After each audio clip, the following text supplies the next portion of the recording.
श्री गणेश पुराण भाग 2 अध्याय 149 ते 150। व्यासांना गणपतीचे वरदान। श्री गणेशाय नमः। श्री स्वामी समर्थ। व्यासांनी ब्रह्मदेवाला विचारले, हे विधाता, कोणी म्हणतात गजाननाने वरेण्य राजाचा पुत्र म्हणून अवतार घेतला आणि तेथेच त्याला गजमस्तक प्राप्त झाले।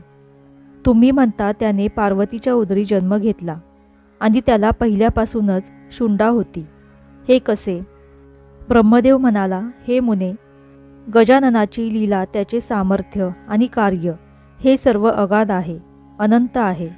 त्यामुळे त्याचे चरित्रही अनेक प्रकारे वर्णन करण्यात आलेले आहे।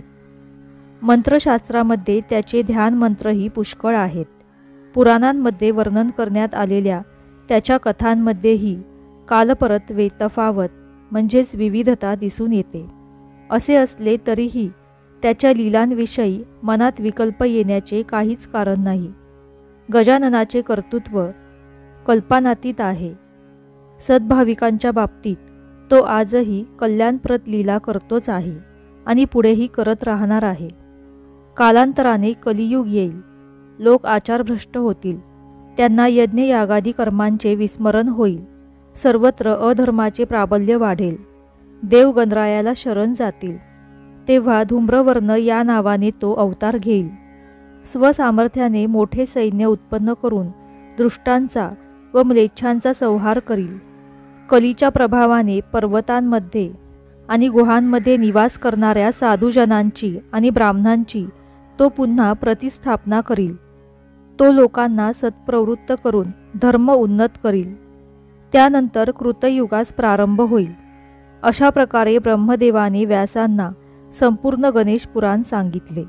तो पुढे म्हणाला, हे मुने, आता तू गणेशाची आराधना करून त्याला प्रसन्न करून घे। त्याच्या कृपाप्रसादाने आरंभलेल्या कार्यात तुला निश्चित यश मिळेल। माझे आशीर्वाद सदैव तुझ्या पाठीशी आहेत। ब्रह्मदेवाच्या उपदेशानुसार व्यासांनी पवित्र स्थानी एकांतात 12 वर्षे दृढ भावाने तपश्चर्या केली। त्यांच्या आराधनेने प्रसन्न झालेल्या गजाननाने सगुण साकार रूपात प्रकट होऊन त्यांना दर्शन दिले। त्याचे तेजस्वी रूप पाहून व्यास भयभीत झाले।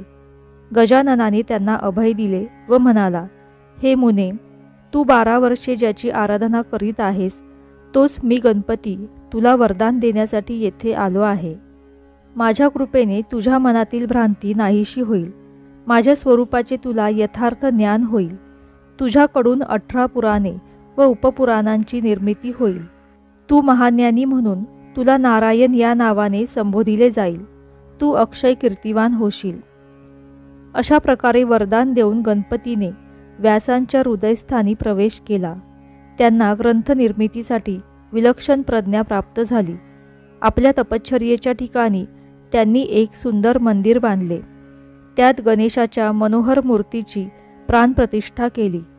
नंतरच्या काळात विधिमुखातून श्रवण केलेले गणेश पुराण त्यांनी आपला शिष्य वैशंपायन याला सांगितले।